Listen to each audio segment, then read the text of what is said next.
Welcome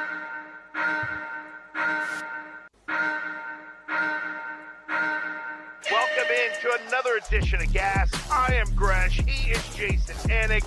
You were playing everybody and we're winning the game last night. The head coach is fighting people on the sideline. What do you got for me? I know you're a part of Tight Pants Society. No fucking way is that a gimme, right?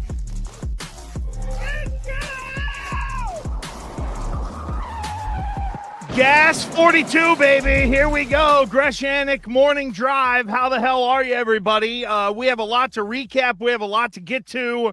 We actually have some good things to discuss about the New England Patriots, but if you did not see him sitting behind his brother in front of, 85,000 people or whatever it was over the weekend on Netflix, where his brother John called the Canelo Crawford fight, and another 41 million people at home got to see the quaff of Jason Anik. Jay, I don't know. I'm good. How are you? It was interesting the way the cameras were set up, and I was sitting right behind John, but you didn't see me the whole time. Is that accurate?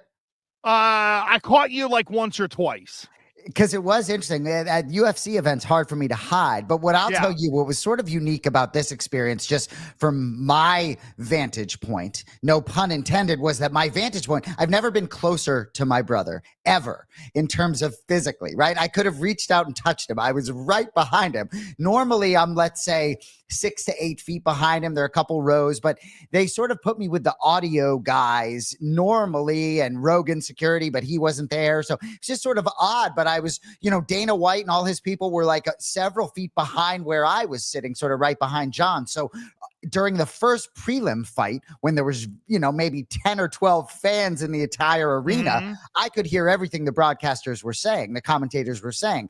But once the building started to fill up, I couldn't hear as much. But yeah, it was an incredible experience. I could go on and on. I could take it down a bunch of different roads. Really proud of my brother, John. Getting to meet Max Kellerman and Andre Ward was really special. And they both were super professional, took it really seriously, which was amazing. But what I want to tell you, you know what? I'll start by asking you, did you watch UFC Noche? I did, yes. So I didn't, right? And I know there was a lot that happened there, but let me just ask you before we'll talk about UFC and boxing, but tell me about UFC Noche and your experience. It was, I definitely had it on. I'll tell you this, the main event was a real banger, and Silva did Silva type things before the fight, and then ended up losing in pretty spectacular fashion. Diego Lopes is a bona fide star. It was a good card overall. Here's part of the problem for someone like me, Jay, is that last year it was such an event around Noche, right? It was really special last year. And not that it wasn't a good event, right? It was a good UFC event, but it wasn't special like last year. You knew it was UFC Noche, but it didn't have that like I had it on in the main living room, but I was also roaming around, and we have 2 other TVs, and I had other stuff on. I knew for me, I only really wanted to watch the Canelo piece of business when it came to when it was going to come down on Netflix, because there was college football, there was UFC Noche. My wife got a NASCAR race in there. Of course she did. And then it's turned to the fight. But it was a good card, a memorable main event, but it felt less than because of the monstrosity that it turned into last year in the Sphere. Yeah, I mean, the Sphere was a once-in-a-lifetime event. Correct. I pray that they go back. That was also a pay-per-view, right? This was a UFC fight night, and it sort of felt this was supposed to be a pay-per-view, right? But the arena wasn't ready, so then they had to, once you move the venue, you couldn't do a pay-per-view at that point. Exactly. You're not getting those prices. Yep. But Dana White was in the building in San Antonio, and then he arrived in plenty of time. I think in the third fight from the final fight of the night in terms of the boxing in Vegas, I overheard him say 1 down, 1 to go. But the reason I asked you about the UFC event, and I appreciate everybody at the Canelo, Crawford, at Netflix, everybody who took great care of my brother, et cetera, et cetera. But what I will tell you, I'm an MMA fan. for days, right? And John has been covering MMA for years and years, and boxing is just an interesting sport. So if I'm being honest with you, sitting there, it's like, give me MMA every day of the week. I'm not sure we saw a drop of blood the whole night, right? Maybe a cut man not needed that night with the 10-ounce gloves and sort of the sweet science, if you will. So I'm an MMA fan. I've also covered dirty boxing, which is 3-minute rounds, absolutely riveting. The elbows come into play almost immediately. The spinning attacks come into play almost immediately. I like combat sports. I like violence. So for me, dog, if I'm being honest with you, it fell a little bit flat in terms of being at a live event. Doesn't mean I'm not super grateful for the experience, et cetera, et cetera. But when you have a 10-round boxing match or 12-round boxing match, 3-minute rounds, and you don't really feel as though there's a chance of either guy getting knocked down, let alone knocked out. Canelo, Crawford, I think neither guy ever been knocked down. I see you chomping, but you feel... No, I do, but I'll tell you what it is, Shay. I think it's boxing lends to the big super fight. And that's why, even though boxing as an industry is down from where it was 20 years ago, there's still room for the big fights. And look at that place. You know, they're not filling T-Mobile. They're filling the football stadium. Even if UFC went to the stadium, there might only be 1 or 2 fights that they can make that fight would legitimately fill a building like that. So for me, I view it completely different, Jay, psychologically.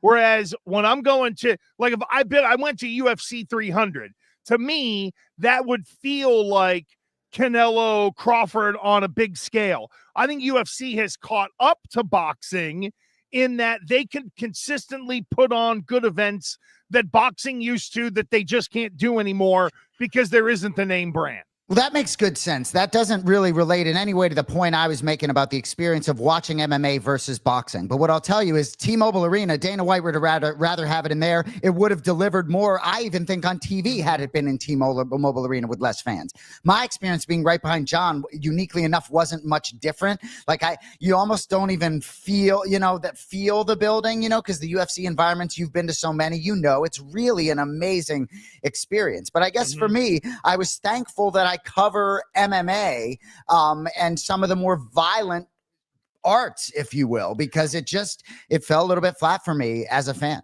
Yeah, and I would say this. I don't think there's going to be, unless it's overseas or something like that, where it's connected to the heavyweights, I just don't know if there's going to be another fight this year that you would even be able to sort of compare, right? Because if it's not Canelo or Bud Crawford again, are you likely to turn it on like on a Wednesday night? Are you just going to flip it on whatever, directional regional network has it on? And I think that the UFC has become the brand where, if fighters are fighting there, they're the best of the best. In boxing, it's all about that one individual or two versus, hey, the WBA middleweight division is stacked like it was, when, or super middleweight, when you had like Hagler and a bunch of opponents that were going to keep your attention. But I am with you. I think the brutality of UFC and the suddenness and the different ways of how it can end make it way more compelling fight to fight than boxing, to be fair. But I do think Zuffa boxing and what Dana's trying to achieve is that we would look at Zuffa boxing, let's say 2-3 years from now, and there would be rankings, and that would elevate to the point where it would unify things to some extent. My brother said Max Kellerman won't put any letters in his mouth even. So I think Dana announced some things yesterday about what their plans are for 2026, and Zuffa boxing is a big part of that. So let's see if maybe I believe in Dana White's ability to maybe change the sport. But what I will say is like Power Slap, for example, which is always a scene out there at Fontainebleau, which does create these viral moments. That Dana believes in Power Slap from a business standpoint, and it's hard to argue that. So it'll be interesting to see what he can do with a sport that really has a lot of opposite tendencies. I saw him sitting there at certain points during the night, not looking exactly riveted, Yeah, I think I also think they got to create some stars. Like Canelo is a star. Crawford became a star by beating Canelo. But if you just put Crawford at the top of the marquee in there against someone who isn't Canelo, are you getting the same kind of interest? And then you gotta, does it turn into, well, we got to make sure we get a gate. So let's have Crawford defend in Omaha because 20,000 people would show up. Seriously. Yeah. Like, this was a standalone event that you could put in a football stadium in the desert. Now, where does it kind of go from here with Crawford, and what kind of draw does he become? So before we move on to American Pigskin, I want to read you something, and no pressure, but did you happen to, are you laughing at American Pigskin? No, I'm laughing at American Pigskin. That's pretty good. I don't know why that got all over me. That was great. So did you happen to watch Jared Gordon's fight? I'm just curious. No pressure.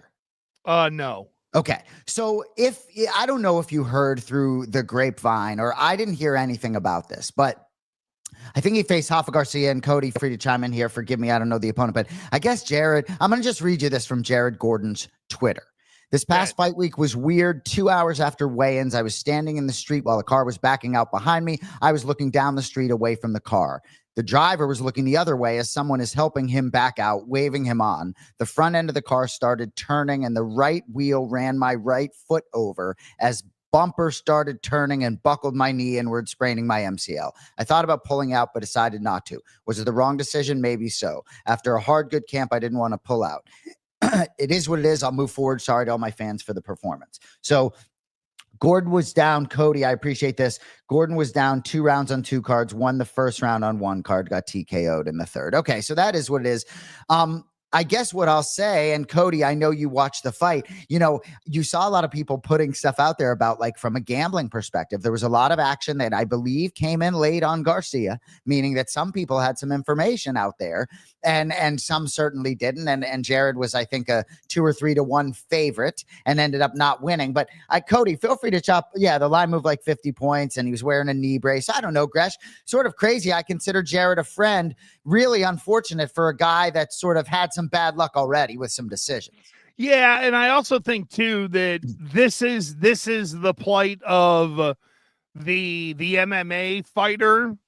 Whereas, in boxing, even if Canelo loses, he's still bringing home $100 million and he's made a ton of money.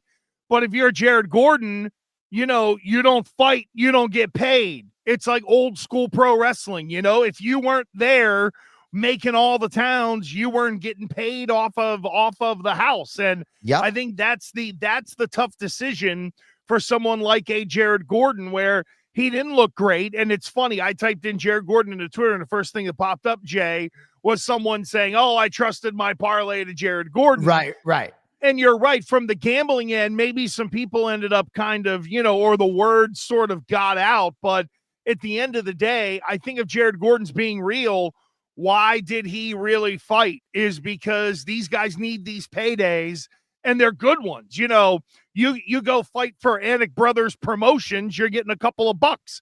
You're fighting for UFC, that's real dollars. And if you're Jared Gordon, I don't think you don't want to miss a payday either. Yeah, and also you don't want to waste a really hard camp and a weight cut, right? And it's like, it's just, there's so much to it for these guys. And I think there were certain fights where he was on the wrong end of bad decisions. You lose some money there in terms of your win. You only get half your money if you win the fight and then don't emerge as the winner. But shout out Flash Gordon, and I know he'll be back, but I think as much as he needed the money, I feel like he needed the win more than the money. And that's sort of the rub for me, is that I think the knee perhaps prevented him from being his best self fighting that night. Gotcha. And that sucks. Yeah, it does. It really does. And then, because listen, if you win better fights, you're going to make more money. Right. Rising up the look at John Silva's a perfect example of, it feels like, to me anyway, as a fan, that, and I know he's been around for a while, but it feels like, boom, he really broke through, found himself in a main event at UFC Noche. So there you go. It's just how quick it can turn when it comes to the UFC and MMA. Just like it turned good for one Drake Maye in Miami. I got to say, and that I've been very much a doubting Thomas as we segue right into the Patriots here. That was about as comfortable and as well called a game for Drake Maye I think that you could have. Now, the Dolphins are softer than grandma's middle. They're just they are weak and soft. They're terrible. But when I think about what Drake Maye did against that defense, it was by far the most comfortable. It took advantage of his ability to move. And Jay, they kept the throws on the whole short to intermediate, which is what you should do with a rookie quarterback, even if he can throw it 80 yards in the air. You know, what a difference a week can make. And we've joked about this when we talk about the Boston Red Sox and we talk about baseball, and you joke about the roller coaster. But even when I think about, my reaction to JJ McCarthy week one, and we'll get to it, right? But it really is interesting. And maybe it's especially apparent when you go from week one in the NFL to week two. They do call it overreaction week because there's just really a small sample size. But the best nickname I heard for Drake over last week was Drake Maybe, right? I don't know who came up with that, but gosh, so many thoughts in my head. I do think there was maybe less pressure on the kid on the road, right? I think the lights were less bright sort of down here in South Beach for him. 19 out of 23, no accident. And for me, if we just talk about sort of the mechanics and the way through the football, week one, a lot of what he missed was sort of overthrows, and gosh, did he lead guys well and perfectly. He made some really, really great throws, and he had some moments where he just looks really special. I know it's a cliche, but he absolutely can do everything out there. And it was a funky game, back-to-back special teams touchdowns by both teams. Really glad that they emerged victorious, because I think it's sort of feels like a coin flip game this week coming up against Pittsburgh. Well, I think a couple of things about Maye. Number one is they ended up getting really the play action game kind of going. They established the run with Ramondre, and then they were able to work off of that. And it wasn't vertical play action. It wasn't vertical play action. It was more of the horizontal. You know, they always use the phrase when it comes to running offense, the accordion effect, right? You're packing it. It's like the accordion when you're playing it. And that's a little bit of what they did. Let's pack it in with two tight ends. Let's spread it out with what looks like four wide receivers, but it isn't. There were a healthy bunch of times where they got into the shotgun, and it was both backs in the game with Hunter Henry and then two wide receivers. So a lot of people looked at it and they're four wide. No, they're not. They're really in a two-back set. They're just in an open set offensively and spreading it out a little bit. And that allowed Drake Maye to be able to, I think, settle in. Knew he always had the check down. And this week, Jay, there wasn't as much fussing around in the pocket because the timing was there. Good right? point. We would see this with Tom Brady all the time. 1, 2, 3, back foot hits, ball's ready to come out because he knows where he's going. Like there was that 4th and 2 conversion early in the game where they give a little motion, they find out it's zone, and then Diggs just finds the hole the way Edelman used to, and Drake puts it on him for the first down. You know, it's nice to be intoxicated with throwing the ball deep, but in reality, the best way to use this kid and to call this offense right now is the short to intermediate game and put the ball in people's hands to try to let them go make a play. You know, first play of the game last week, it's Maye running instead of flipping it out to Henderson and letting him see if he can shimmy shake and make somebody miss and then go make a play. You have to trust your teammates to make plays, even though the throw, might be a couple yards behind the line of scrimmage. But if that's Travion Henderson and I give it to him where he's running towards the line of scrimmage and make a good throw, that kid is capable of making plays. And you as the quarterback, even though it might be a 2-yard loss sometimes, it's those 5-yard gains you're going to get on first down because you threw it to a teammate and let him go make a play. So much to get to with this game.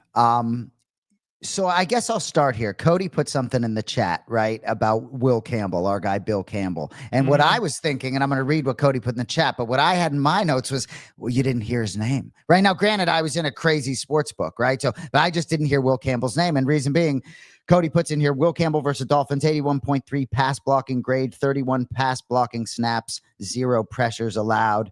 It goes on and on. But if you recall, in week 1, it was Armand Membu, the Jets offensive tackle, who was high up the PFF ranking. So nice to see Bill Campbell have a good day. Your thoughts on Bill Campbell's performance? Yeah, I quibble with PFF a lot, but just in terms of watching and breaking it down, I did think there was another false start in there, if I'm not mistaken. I might be wrong on that. So he's got to clean that up. I also don't think that the Dolphins come with the biggest or best pass rush, and there's no one inside to make a difference. So I'm not saying that he played a bunch of softies, but I do think the opponent matters. If that's TJ Watt 40 times, he's probably getting there. Good point. And the Patriots also did a good job of using their tight ends to make sure that, if Hunter Henry was running by, he gave somebody the old 1952 flipper as he was going by to kind of help those dudes. So look, all of that is what you do to help a left tackle, right? I don't care what year it was. Matt Light was getting help like that. Tight end with a little Great chip, yep. Running back coming in to help out. So had to do his job, Yeah, and he's been fine. I think you also grade the opponent. The guy I'm more worried about in pass protection was Travion Henderson. He had some real rough looks against Miami, unfortunately. So, oftentimes talking about MMA, I think a loss can be a good thing. I'm kind of glad the Patriots lost in week 1. I feel like maybe it forced them to sort of look at themselves a little differently, and take a step back. They looked like they were, in terms of confidence, right? And really sort of knowing who they are, that it ain't going to be that easy in losing week 1. I think in a way, you talked about them getting out of the gate 3-1. It is still a possibility, but in a way, I feel as though that week 1 loss may help them get to a higher ceiling this year. Maybe. I think what it did was it sort of reinforced to everybody that it's hard. It's hard to get wins in the NFL. And for a period of time, probably the last 10 years of Brady Belichick, we all got really complacent on just thinking, it's 12 wins, and you lose the context of how hard it is to get those. There'd be 1 or 2 games a year where we would be reminded against somebody really good, holy geez, look how even the Patriots, who are really good, had to grind to get a win. Well, imagine just being mid in the NFL or trying to find yourself in the NFL to get wins. And right now, for being honest, that's where New England is. They're in the healthy part of the middle of the NFL, just like the Raiders and everybody else, by the way. Like, even though the Raiders beat the Patriots, to me, they really are no different. And I think the Steelers are a tad above mid, but close enough that this isn't like a blowout on talent or on paper. And there's actually some pretty interesting numbers to go with this Steeler game that I didn't realize.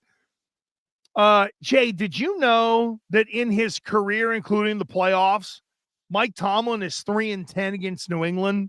I believe it. I didn't realize that. I didn't realize that the number was that steep.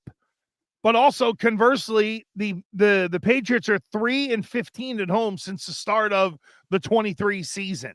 So, you have some numbers that are kind of converging there against each other.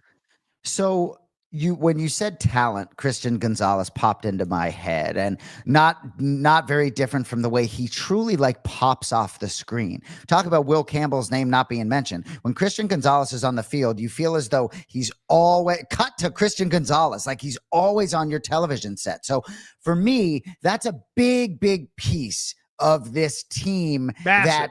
And so hamstrings can be funky. Hopefully he'll be back. I'm almost glad that he's sort of waiting till he gets healthy, but he can really be a difference maker for this team. Well, you can't mess around with a hamstring. As someone who is torn both and one from my butt partially, not fun at all.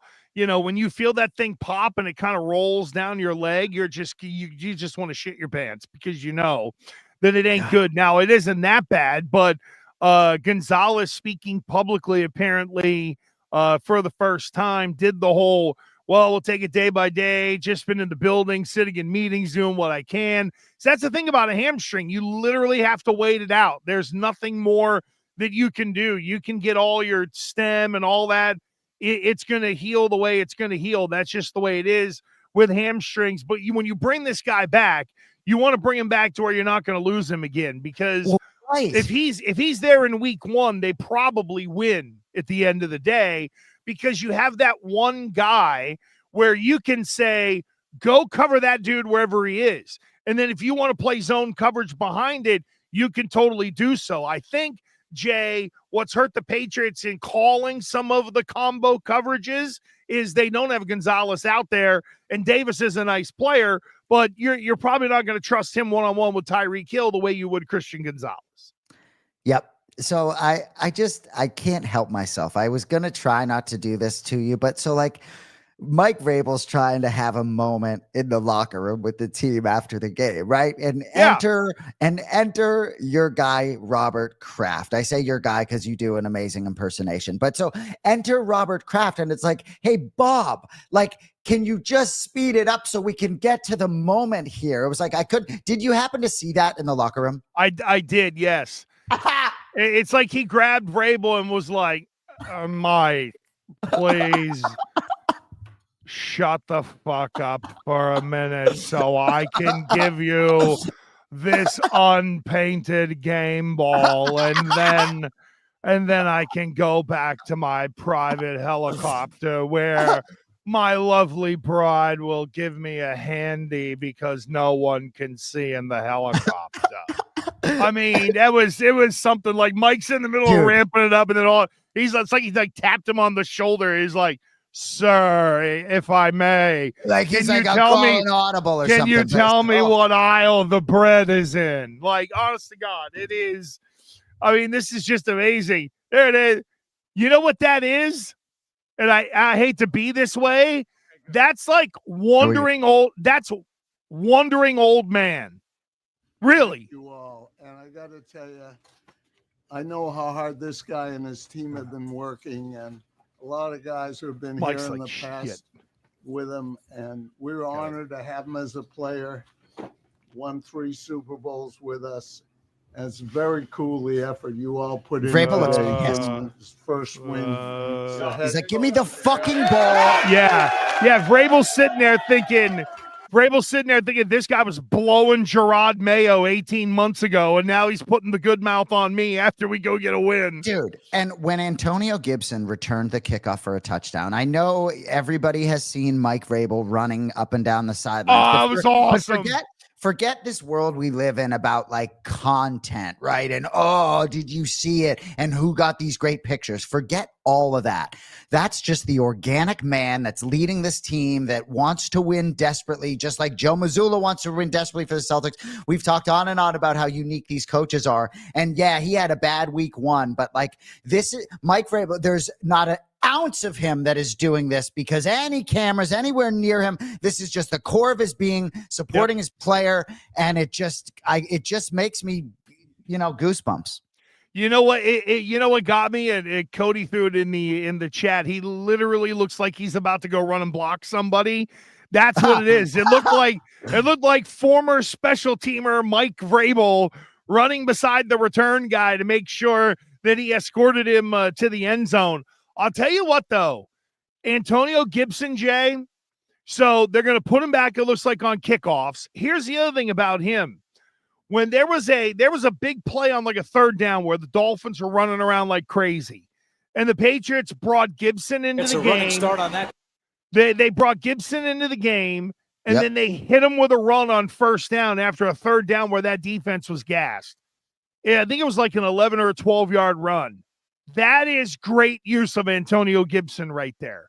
You're not going to get him a ton of carries. He's not going to cut into Ramondre and Henderson. However, if the Patriots need this guy, like, I honestly would not be surprised if another team, Jay, who's desperate for a tailback, throws the Patriots maybe a middle round pick and says, give me Antonio Gibson, because we liked him a lot last year. He just got pushed down the depth chart because of Travion Henderson.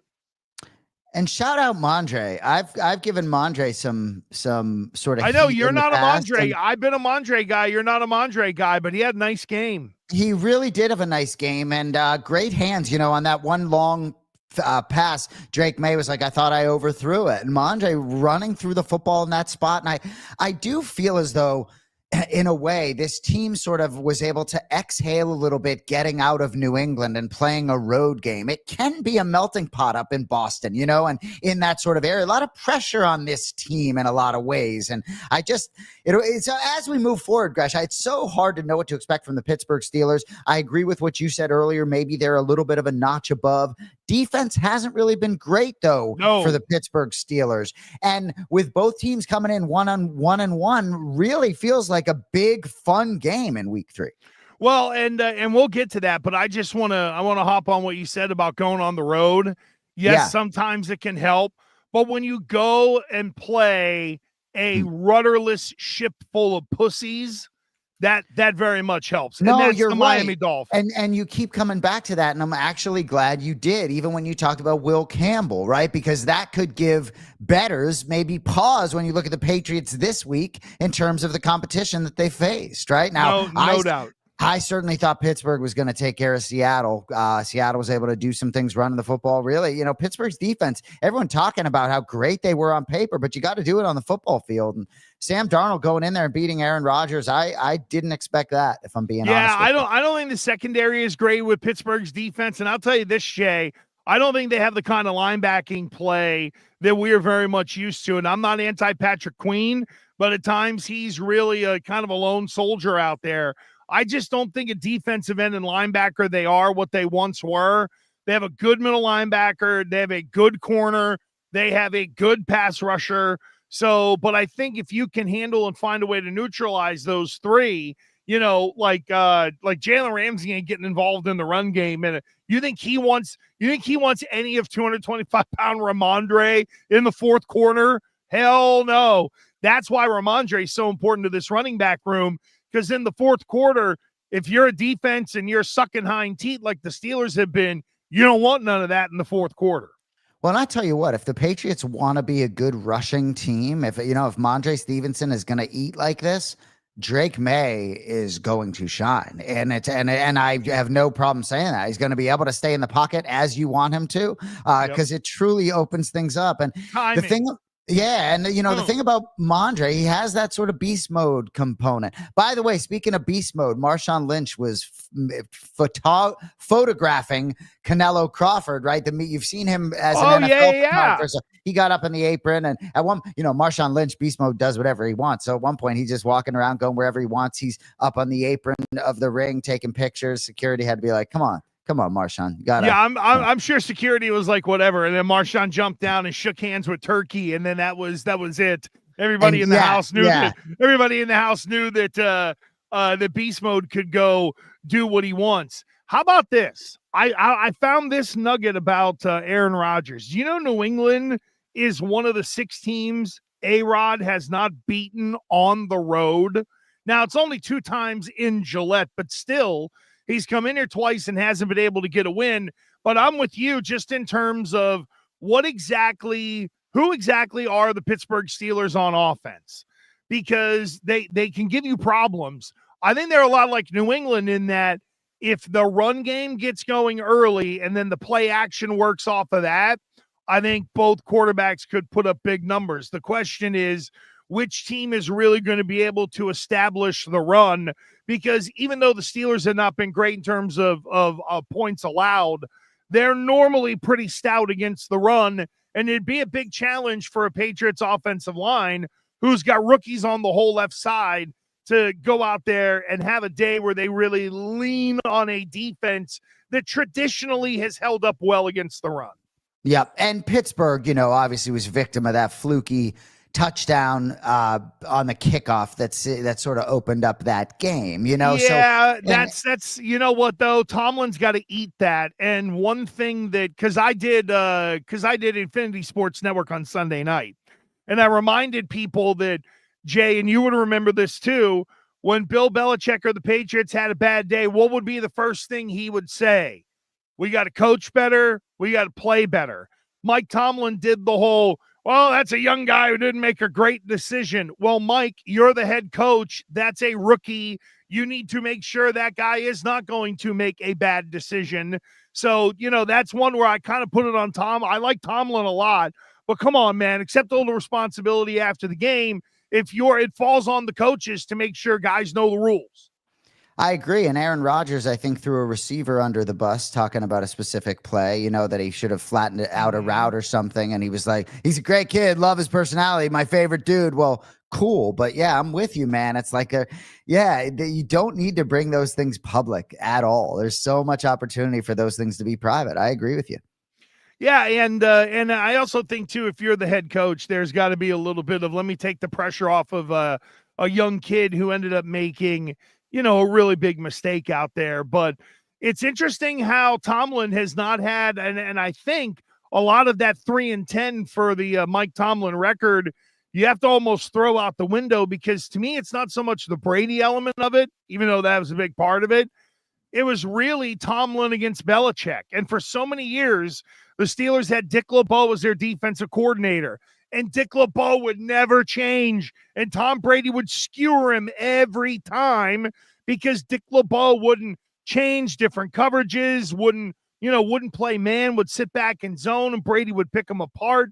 So I am curious as to how much in Pittsburgh they can trust their defense to run different looks to try to get after this young quarterback in Drake Maye.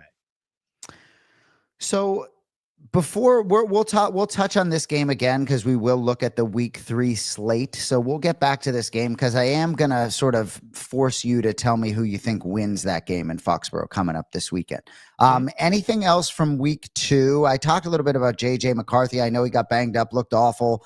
I know Mac Jones shined. I'm real happy for all the Mac Jones fans out there. Certainly did the job. I mean, I did look slower than he did before. No, I'm just kidding. But 5 of the 32 quarterbacks in this league are injured right now. And it really does affect gambling. It affects a lot of, like the Cincinnati Bengals. I got tickets on them 22.5 to 1.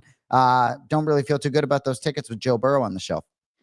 Well, you got Joe Burrow on the shelf, and now we're getting into just guys going down left and right. And look, welcome to the NFL. This is the league. It's been this way every year. Everybody ends up taking it on the chin in some way, shape, or form, just in terms of people going down to injury. And I had to doggone it. I had some stuff that I can't find now. Here we go. The way it affected the Bengals from a betting standpoint, right? So the Bengals entered Sunday at minus 155 at ESPN Bet Sportsbook to make the playoffs. Now with Burrow out there, currently plus 180 to make the postseason and minus 215 to miss. I think they've gone from minus 155 to like plus 250 in terms of the division as well. So when you look at entering Sunday, the Bengals were 10-1 to win the conference. Now, or as of Monday, 9 a.m., they were 40-1. Sorry, for the division on Sunday, they were plus 225. On Monday, they were plus 600. That makes sense. Super Bowl odds entering Sunday, 20-1. On Monday morning, 75-1. So the gambling market has just absolutely cratered for in and around these Cincinnati Bengals, and rightfully so.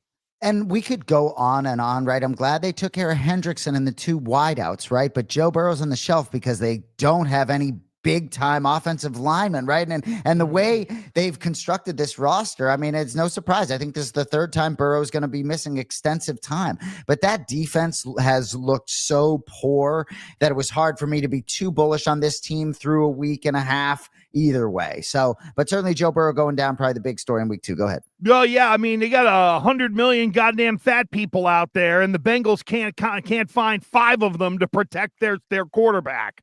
Like, it's unbelievable. Jesus, every time you look around, There's a fat somewhere.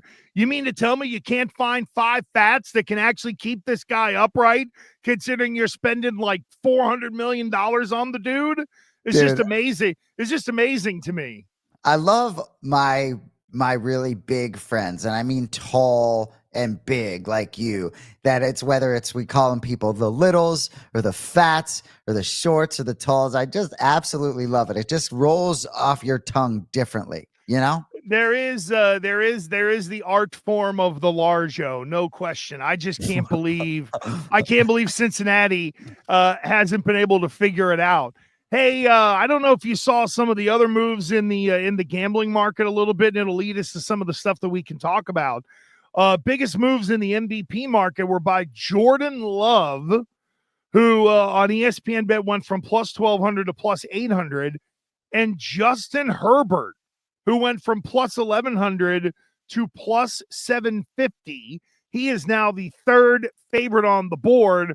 Josh Allen still plus 300, Lamar plus 325. They're the two heavy favorites. But how about this now, Jay, for MVP after Allen and Jackson? Herbert, Love, Daniels, Mayfield, Mahomes, and Hurts. Burrow is completely off the board, and rightfully so. How about that in terms of MVP? There's some names in there that you were like, okay, they might be long shots who have actually closed the odds a little bit, Justin Herbert being one of them. Yeah, well, it's interesting. And Cody says, where's Drake Maye on that list? I appreciate the love for the kid in New England. But for me, it's still going to come down to Lamar Jackson and Josh Allen. I just think ultimately they'll be able to put up numbers on a more consistent basis than Herbert, Mayfield, or anyone else.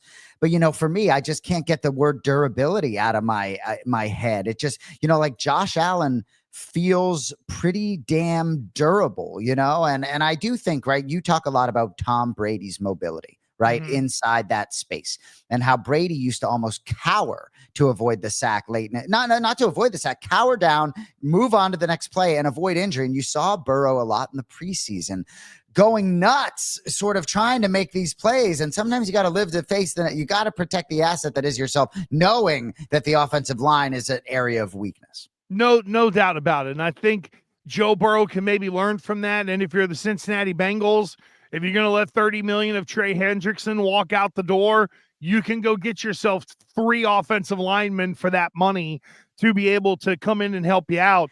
And really quick, I will say, as much as I love T. Higgins, right? Ultimately, they had to let him move. They had to let him. A year and a half, 2 years ago, Andrew Whitworth, who played for that organization for a long time, was adamant about this, that it should have happened earlier. And I believe, I'm not saying that this injury is a direct correlation to that, but ultimately paying 2 premium wide receivers in terms of building a roster, you got to the Super Bowl. It's going to be tough to get back there again. Yeah, and if you take that other wide receiver and you flip him for a major piece on your offensive line, maybe a left tackle, now you're really kind of spreading the wealth a little bit, and you're making your football team better. Absolutely. When they knew they had something in T. Higgins, right? Instead, it's the quarterbacks and wide receivers, and everybody goes nuts, and then your quarterback goes down, like you said, Jay, and then you're porked. A couple of other things of note. The Chiefs are 0-2. Do you know who they play in 2 weeks? The Baltimore Ravens.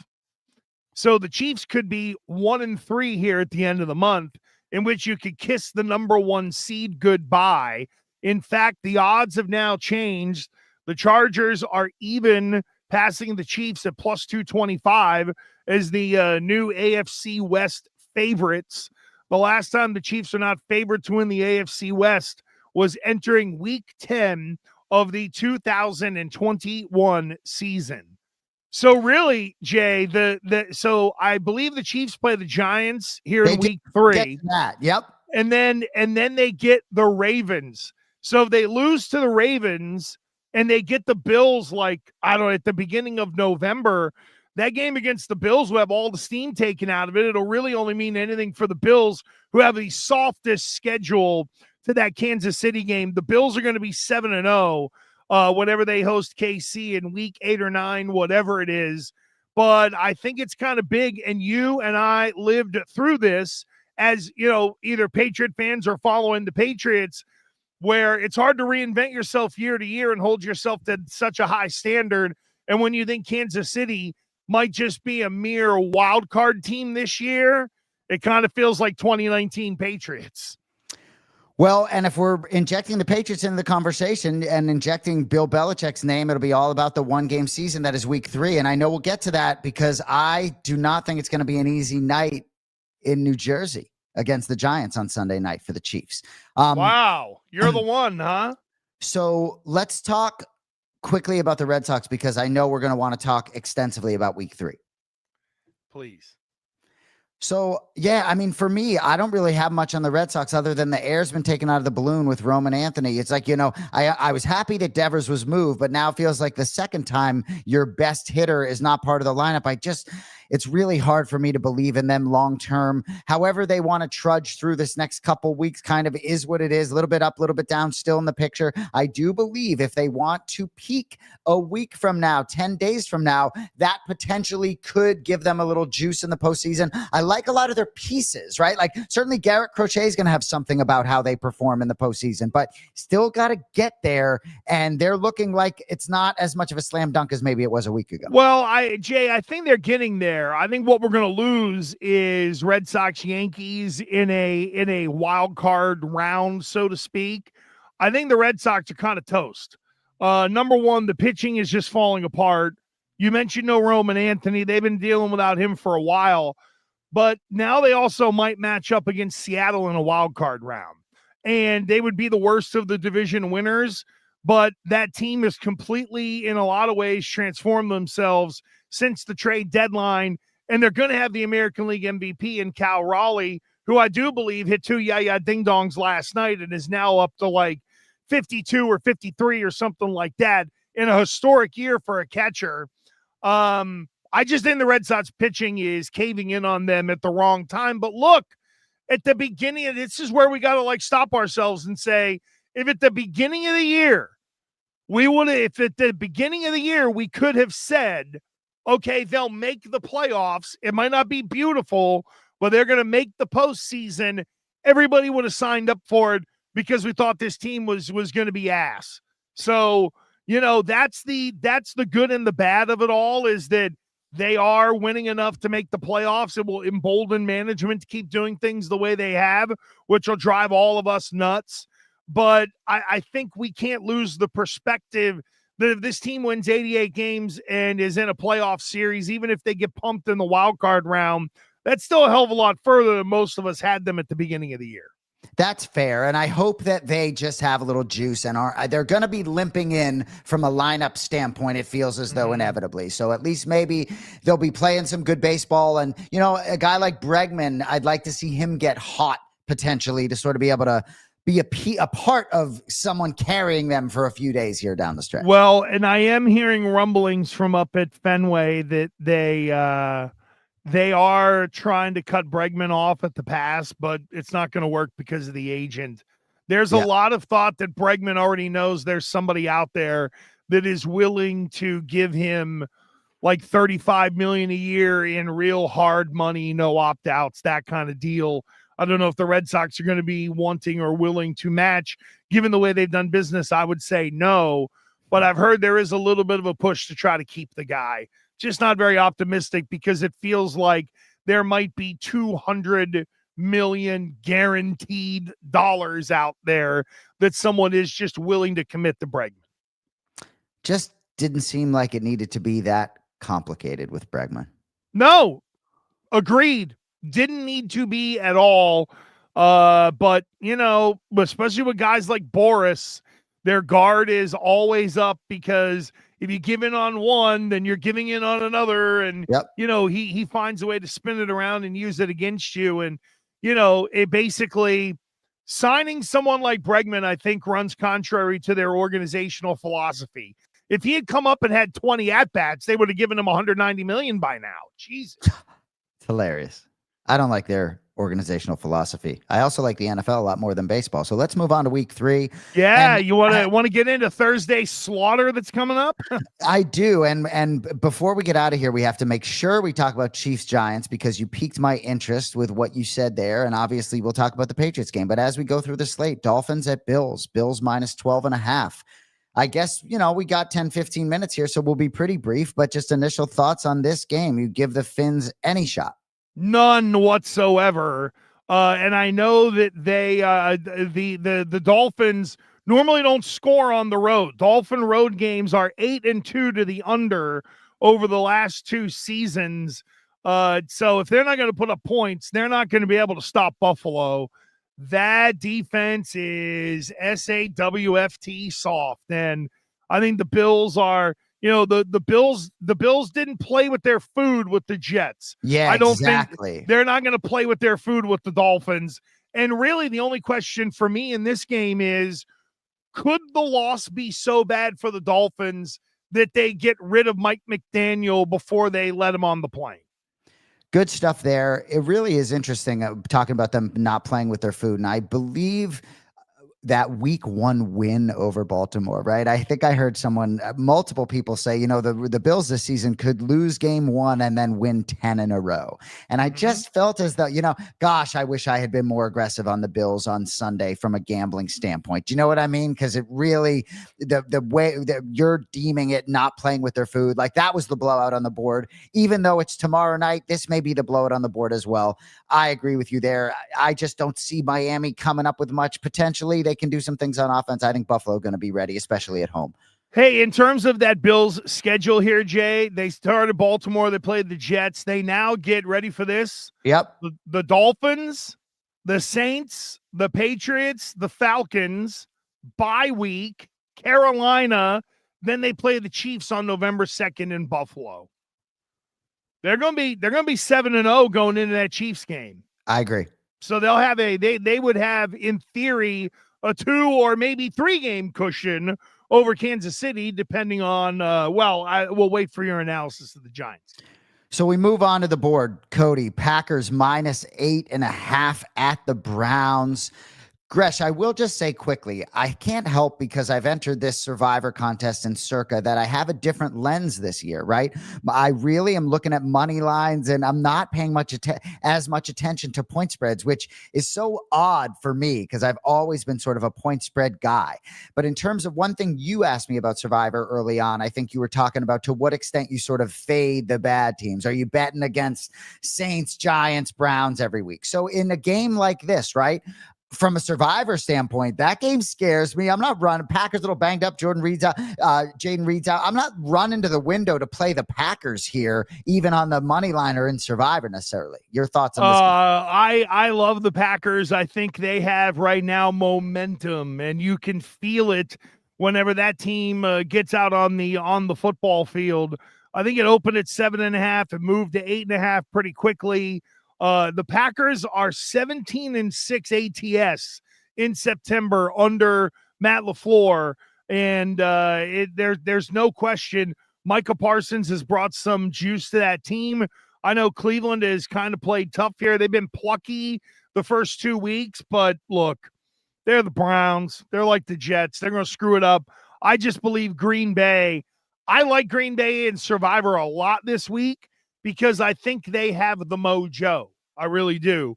You can tell that Green Bay team is feeling themselves right now, and some early success against Cleveland just continues that steamrolling out of Green Bay. Compelling take out of you there. Very compelling game on the board here. Rams plus 3.5 at the Eagles. I've said at multiple times, I believe if that game was not played in the snow last year, that the Rams would have emerged victorious. I thought they did a lot of things well that day against the Eagles. Spread is 3.5. Can't wait for this one. Any thoughts on this game, Andrew? Yeah, I have a funny feeling the Rams end up covering the number. I don't know if they necessarily win, but they're 6-0 ATS in their last 6 road games. The Eagles are 14-2 ATS against the Rams, going all the way back to 1986 for whatever that means. But under McVay, the Rams are 17-9 against the spread in the first 3 games of the season, including 17-11-1 ATS in September. I think the Rams find a way to shrink it, shrink the game a little bit. And I'll tell you this, what's that number, 3.5?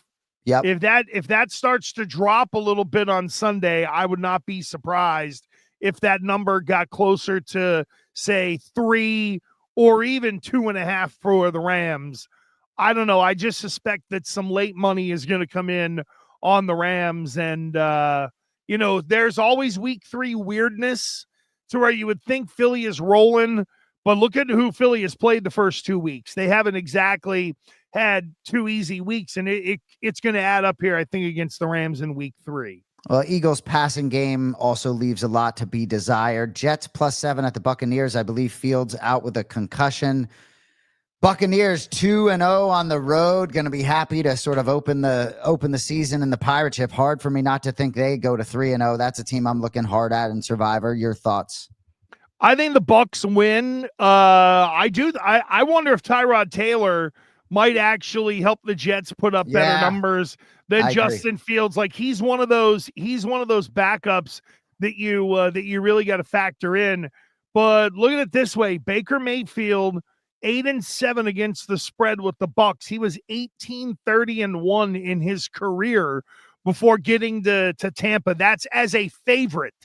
So he's been able to back it up whenever they're a favorite. I like what that team's got going on. I have no faith in the Jets whatsoever. If it's the number, I'm not betting it. But if it's straight up money line, lay the 310 and go with Tampa all day long. Moving on, Falcons -5.5 at the Panthers. Big win for the Falcons at Minnesota. Defense looked nasty. Gave J.J. McCarthy lots of problems. Who do you like there? And you can, we don't have to go long on all these. I just like getting a feeling. A little bit. That is just an ugly ass game. Carolina, I agree. Carolina stinks. Atlanta, that's a layoff for me. I agree. Colts -4.5 at the Titans. Danny Dimes doing some things. Cam Ward still green. Layoff as well. I can't believe that the Colts are going to be 3-0. I haven't texted my man Darren Rizzi out in Denver yet because you saw the way that Colts game ended. Yep. A penalty on a missed field goal, and then they reload again, and then they get the field goal. I thought Rizzi was going to hit somebody with like a Roman Reigns spear out there when that game was over with. I don't know how Denver ended up losing that one because I just don't think Indy is very good. And what's crazy is the 2 leading passers in the National Football League right now are Danny Dimes and Russell Wilson. What is this, 2020? It's hilarious. It is. That's hilarious. And there's Carly Ursay-Gordon, who for years has been down on the sideline with a headset on, taking notes and like listening to the coaches and things like that. For years, I thought it just happened when her father passed. No. She was doing this last year. I guess Eberflus didn't love it, and she was like, I'm going to run this team someday. Yes. Your ass ain't going to be here. No, she's tough. She's tough. It's the Colts needed those wins because I feel like if they had a 6 or a 7 win season, now that all the Ursay girls are running that organization, they might wake up and start blowing people out. Old man was in too much of a coma. Well, when you said Ursay girls and then you said blowing, and I got it. I associate Ursay with blow. Rest in peace. All right, moving on the board. What's the next game, Cody? Cincy, Minnesota. Raiders we'll go Commanders. Raiders, Commanders. The Jaden Daniels injury wiped 3 points off the board for Washington in this instance. If everything is even, the Commanders win this game. However, with the ding to Jaden Daniels now, Jay, I feel like this is just a stay away, even though I like the Commanders a lot. Agree completely. I think this is a game, if there's a conversation from a gambling standpoint, it's going to be later in the week. Let's move on. Pittsburgh at New England. Gresh, what I'll say is that Drake Maye, to me, last season really brought me back to my youth when he started to play. Like, he is legitimately fun to watch. And I know Mac Jones got the job done for the 49ers over the weekend, right? And I'm happy for him, kind of. But what I'll say is that Mac Jones is not fun to watch. Like, Drake Maye is really fun to watch. And, you know, there have been some comparisons, and I don't love comparisons, but some of it, like the Herbert comparisons. And I remember right out of the gate, Justin Herbert's really fun to watch. So this game, to me, I really don't know what to expect. If I was a Steelers fan, I wouldn't be that optimistic. I don't necessarily love the way Aaron Rodgers is moving. Defense is a little bit shaky, but this would be an enormous win for the Patriots to get to 2-1. And I think when you had them 3-1, I don't know how you felt about this game preseason. So talk to me. Yeah, my thoughts have changed a little bit, in part because the Steeler defense has not been good, but it just feels like the experience of the Steelers might be enough to get a close win, right? Yeah. Whether it's Watt attacking one of the weaker offensive linemen. Let's see what happens at right tackle this week for New England. Whether it's, 2 minutes to go, tie game, Aaron Rodgers had the ball in his hands. Do you look at him and say, he's an old fart and he's aging out? Or do you look at him and saying, damn, all they got to do is get close enough to get the field goal, and they got a guy who can kind of pound it through. So this is where the Patriots kicking game has been a little wonky when it comes to field position on kickoffs, and Borregales missing a couple of extra points. I feel like, and in fact, I already sent in my prediction for TV this week. I did Steelers 27-23. It feels like there will be 4 or 5 plays in this game that will go Pittsburgh's way that ultimately sway it by 3 or 4 points and give them the victory. I don't think we're going to come away saying, wow, New England can't even compete with them. I think it's going to be a hard-fought game. I just think there's some veteran elements to the Steelers that give them a little bit of an edge in a close spot. I agree with that assessment across the board. I'm curious again about you as a fan a little bit. And I know that you're a professional sports broadcaster, but like for me, when I was watching the games this weekend, I was at the Durango. There was TVs everywhere. I didn't even know Patriots was on a small screen. I didn't even know what I was doing, but you can be sure as I'm watching the Patriots game, I'm like fired up and clapping, right? So that's what I know for sure you're going to get out of me. And I'm sure Cody likes hearing that in the background. This Pittsburgh New England game this weekend, especially with Aaron Rodgers on the other side, especially with both teams at 1-1, it just feels very big to me. So I'm really excited to watch. And I think there's a great chance that it's not too big a spot for Vrabel and Maye and the boys, even though I think week 1, the moment was too big for Drake Maye. I lean with you. I probably pick Pittsburgh, but it's not going to surprise me at all if the Patriots continue to get better every week and find a way to win at home. I'll be honest with you. I thought they'd beat the Raiders. I knew they'd beat Miami. I had them losing to Pittsburgh, and I have New England beating Carolina next week. So that was my 3-1 because I was really, and you know this, I was convinced Vrabel wasn't going to blow it week 1. Well, week 1 didn't go their way. They'd have to make up for it here against Pittsburgh. It's a winnable game. That's the thing. Last year, we went into games like this against these mid teams and said, they don't have a shot. They might play tough, but they're not going to win. This is a very different feeling. You go into it feeling like it's more than just having a shot. It's that they really could win. And, expanding past that Carolina game, New England goes to play at Buffalo. I'm sure the Patriots will give them a good shot. And then it's the Saints and the Titans. So you get this one here against Pittsburgh. Then you get, say, one against Carolina. Then you're 3-1. You lose to Buffalo. You're 3-2. But if you get the Saints and the Titans and the Browns after that, all winnable games, Patriots could be sitting with 6 wins before they go into November. Yep, I like it.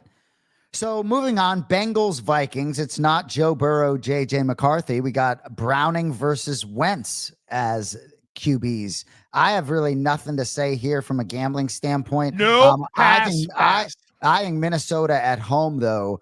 Carson Wentz keeps me out of the sports book. If it was any other name, if Andy Gresh was under center, I might like Minnesota there.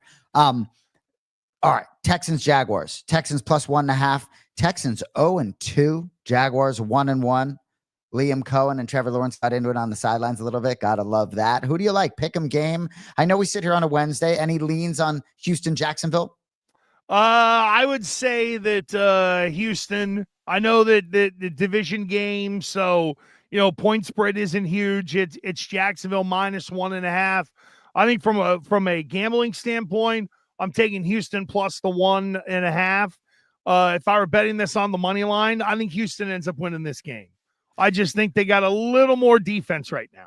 And I also think, right, 0-2 is a real thing. Like, you know, I mean, 0-3, show me the numbers of how you make it to the postseason after going 0-3. So, you can think after week one, back against your wall, don't want to get to 0-2. 0-3 is different than 0-2. Texans need it more.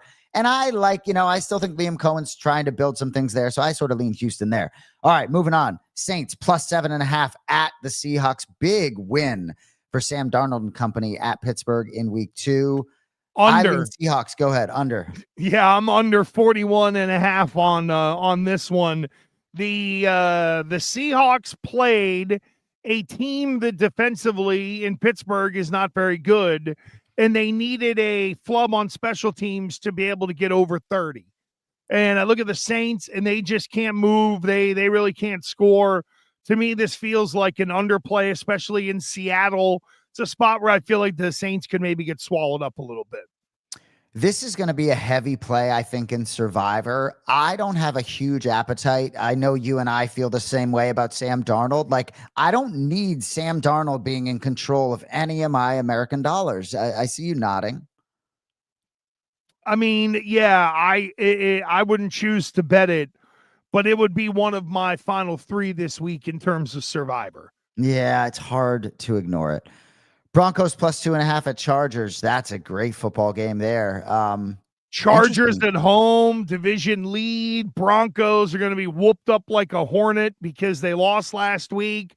Kind of feels like Denver gets that one there. But if the Chargers run to 3-0 and they have a head-to-head win against the Chiefs, I wouldn't say it puts a stranglehold on the division, but boy, that puts the Chargers in a great spot. I agree. I lean Chargers there. That 2.5 is grabbing me a little bit there, I would say. And maybe I'm playing the number because you can be sure if I saw a +3 by the Denver Broncos, that might get me the other way. So that may be a situation where I'm looking for some value. Seems like a coin flip game to me. Home team is a little bit interesting there. This next game, I feel like I have a strong take as of this moment. Cowboys -0.5 point at the Chicago Bears. Ben Johnson and company 0-2 got absolutely throttled. I was really happy to see Dan Campbell hand it to Ben Johnson and Chicago coming back to town. What do you think? Cowboys Bears, basically a pick 'em.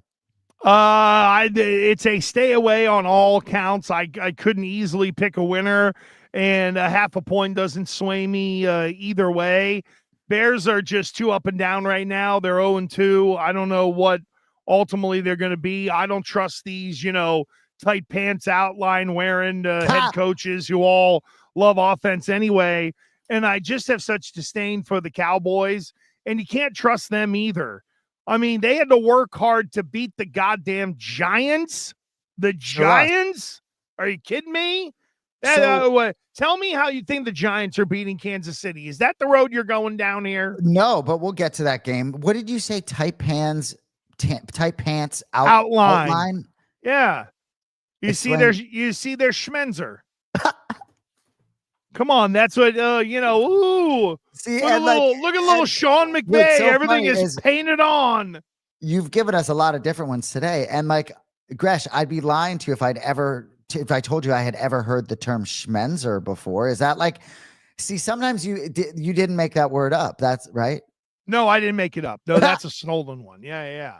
The way you sounded, they all just seem as though they originated with Andy Gresh, the first, second, or third. But anyway, it's amazing how all of these, again, everyone's a boy wonder on offense because they wear the tight pants, they look good, and they play the part. That guy in Carolina is drowning right now. Dave Canales. I hope you're going to make some money on if Mike McDaniel is the first coach fired, because you were on that. So I hope there's a wager. You've said it before the season began. So I hope you have some money down. All right. Cardinals plus 1.5 at the 49ers. Mac Jones hosting Kyler Murray and company. Thoughts? Not a lot of faith in Calamari, as you know. He's not one of my favorites. This is about a 20-point type team. Yeah, Mac is, and you know what? He played great. He's still better than Justin Fields, and everybody thinks that guy's Jesus for some reason. I have no idea why, but you know, it's not even arguable. The most accomplished quarterback out of that class after Trevor Lawrence is Mac Jones, and they're the only two guys who've led teams to playoffs. So there we go. I'm staying away from this one. I agree. Well, it's just I think the 49ers end up winning the game, but backup quarterback, I don't completely know what Arizona is just yet. This is a good test for Arizona to see if they can go on the road and hang, or if, Calamari needs to do more studying. And Arizona did a good job getting after the quarterback, and I think could present some problems for Mac Jones. I lean 49ers there, but not a game I'm running to the window. So as we move on to the Sunday night game, Chiefs at Giants. By no means am I suggesting that I like the Giants here, Gresh. Okay, good. Unless I'm mistaken, I think Russell Wilson is still starting, right? There's so much misinformation out there all the time. But I guess what I'll say is the Chiefs at 0-2. And the Giants at 0-2. The Giants obviously made some plays. I think Dallas did more to try and give them the win than maybe the Giants went out there to try and get it. But I do know that Brian Daboll is going to try really hard to send Andy Reid to 0-3.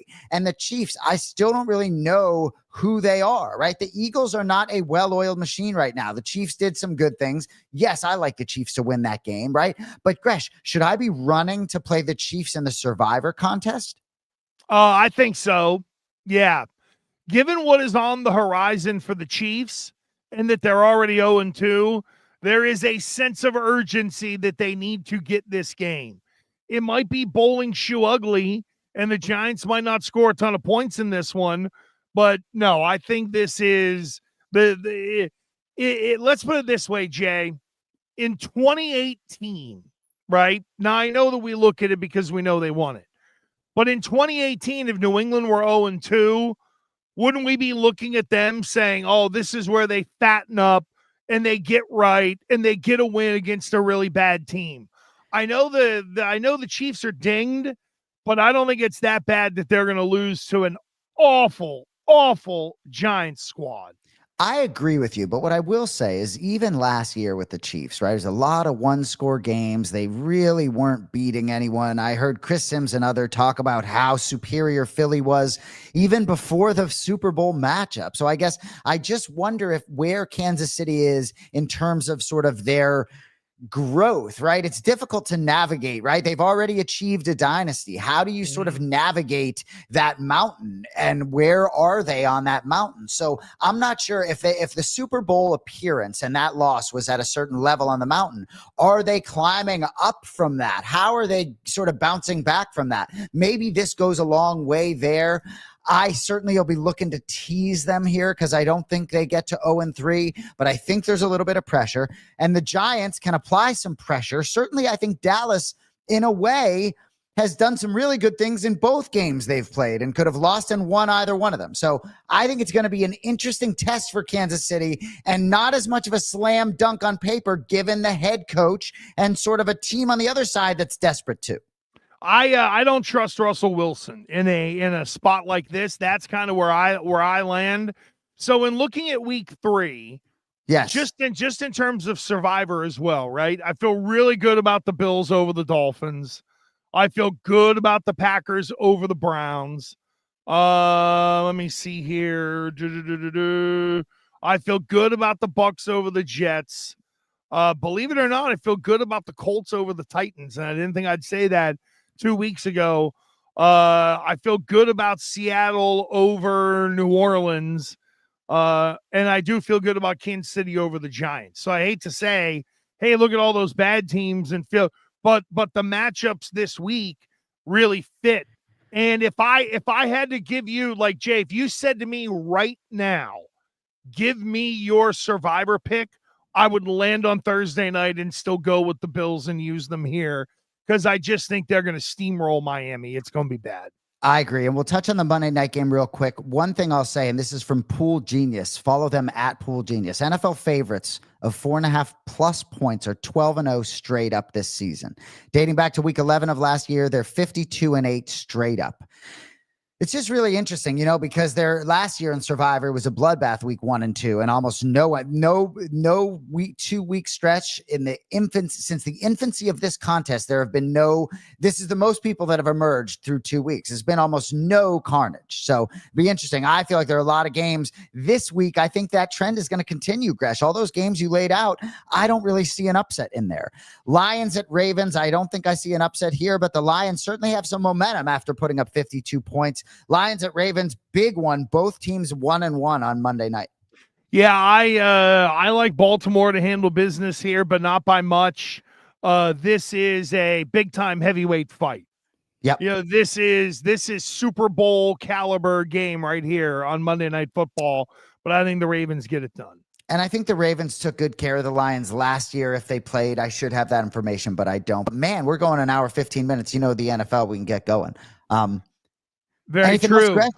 No. That's it, brother. I will say for those of you who are watching in the New England area tonight at 6:30, I will be hosting a chat with author Gary Myers, longtime NFL, has covered the NFL long time for the New York Daily News. He has a book out, Brady versus Belichick.